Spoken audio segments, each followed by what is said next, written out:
Hello, and welcome to this short video prepared by the Learning Experience team. Today, we're going to look at just some of the changes in the new 7th edition of the American Psychological Association Publication Manual.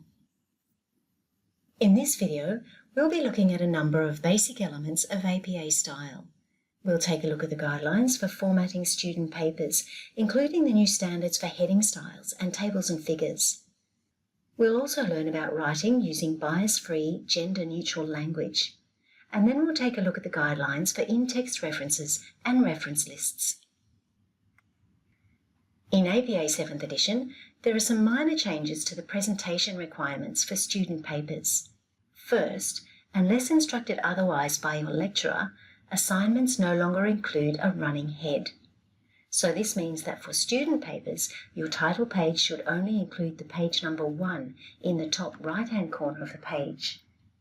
Also, the title of your assignment should be bold and centered and placed 3 to 4 double-spaced lines down from the top of the page. Notice how all the elements on the title page are centered. In APA 7th edition, there are more fonts to choose from. The most important thing is that fonts should be easy to read for all users. Make sure that whatever font you choose, you use the same font throughout your assignment. According to the American Psychological Association, headings are important. They help you logically organize your thoughts and they structure your paper. They also help readers find key points and track the development of your arguments. As you can see from this table, all headings are now in bold and title case. Note that for heading levels 1 through 3, the text begins indented as a new paragraph. For heading levels 4 and 5, the text begins on the same line as the heading. If you're writing an essay, don't begin with the heading Introduction. This is because the first paragraph of your paper is considered to be introductory, and so the heading is not needed.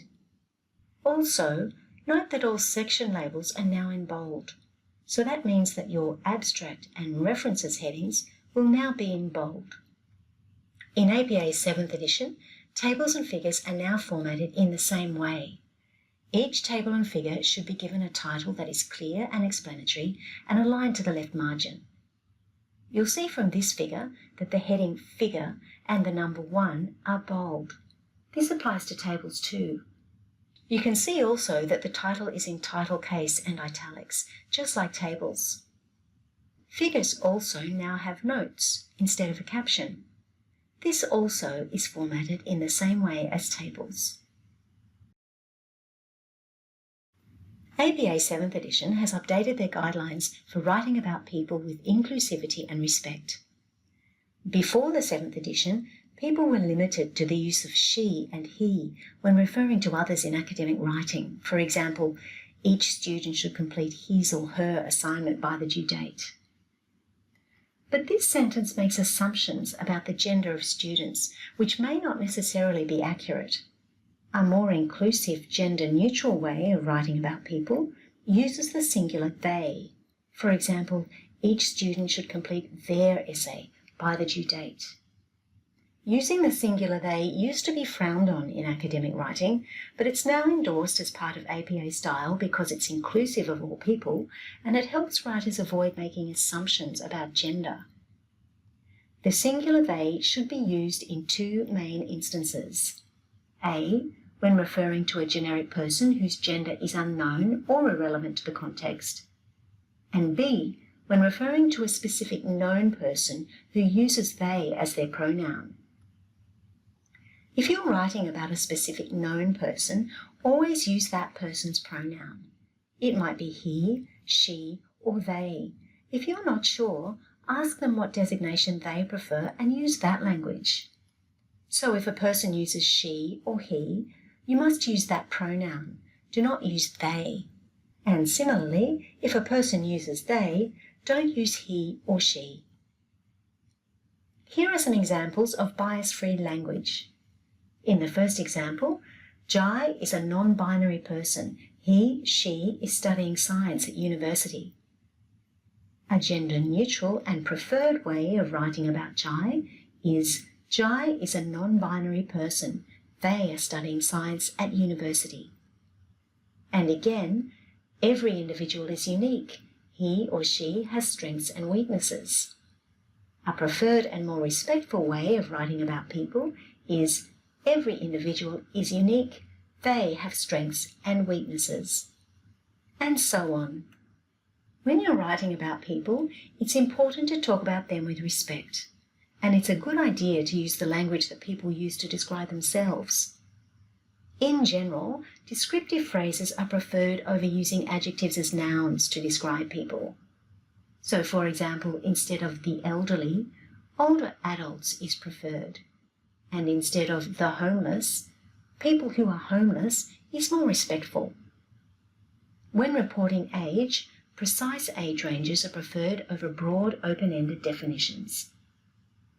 The APA's guidelines for using bias-free language cover a range of individual characteristics, such as age, disability, gender, racial and ethnic identity, sexual orientation, and socioeconomic status. Take a look at the online resources listed at the end of this video and do your own research. Make sure your academic writing is always clear, precise, and respectful. In APA 7th edition, guidelines for in-text citations have been simplified. The in-text citation for a work with 3 or more authors has now been shortened to include only the first author's name and et al., even in the first citation. There are also changes to the number of authors that are included in a reference entry. Previously, you were expected to list up to 7 authors in your reference list. When using APA's 7th style, you must provide all the surnames and initials for up to 20 authors in the reference list. When there are up to 20 authors, use an ampersand before the last author's name. When citing works by 21 or more authors, you must include the first 19 authors and then insert an ellipsis before the last author's name. When citing books in your reference list, provide the author, year of publication, title, and publisher of the book. Do not include the publisher location. If the book includes a DOI, include the DOI in the reference after the publisher name. In cases where the book's author and the publisher are an exact match, the publisher is also omitted. Most journal articles and books have a DOI. A DOI, or Digital Object Identifier, is a unique link that makes it easier for readers to retrieve online content. You should include a DOI for all works that have a DOI, even if you didn't use the online version. To format your reference list correctly in APA 7th style, present DOIs and URLs as hyperlinks. Also, remember that because a hyperlink links readers directly to the article, do not include the words retrieved from before the DOI. Another thing to remember is that the formatting of DOIs has changed, so remember to change all DOIs into the new preferred format for all your reference entries. Also remember, the link should be live if the work is to be published or read online. URLs are also no longer preceded by the words retrieved from. The words retrieved from are only used when a retrieval date is needed. So, for example, if you were citing a census report where content changes frequently over time. Also, make sure that you always use the most specific date possible for web pages. Ebooks are now treated in the same way as print books. If the book includes a DOI, include the DOI in the reference after the publisher name. If an online work does not have a DOI and it is from an academic research database, end the reference after the publisher name. Don't include the publisher location. You would only include a URL if the online work doesn't have a DOI and it's not from an academic research database. Also remember that when citing ebooks, the format, platform or device, for example Kindle, is no longer included in the reference. If a journal uses article numbers, you now include the word article before the number instead of the page range. So this how-to video has highlighted just some of the important changes that students will need to know when they're writing in APA 7th style. There are a lot of other changes too. For more information about APA style, speak with your SCU librarians. They'll be able to help you. There are also some great online resources from the APA website, and they're listed here. We hope you found this video helpful, but if you have more questions, ask your SCU librarian or check out the great online resources in the Student Learning Zone on the university website.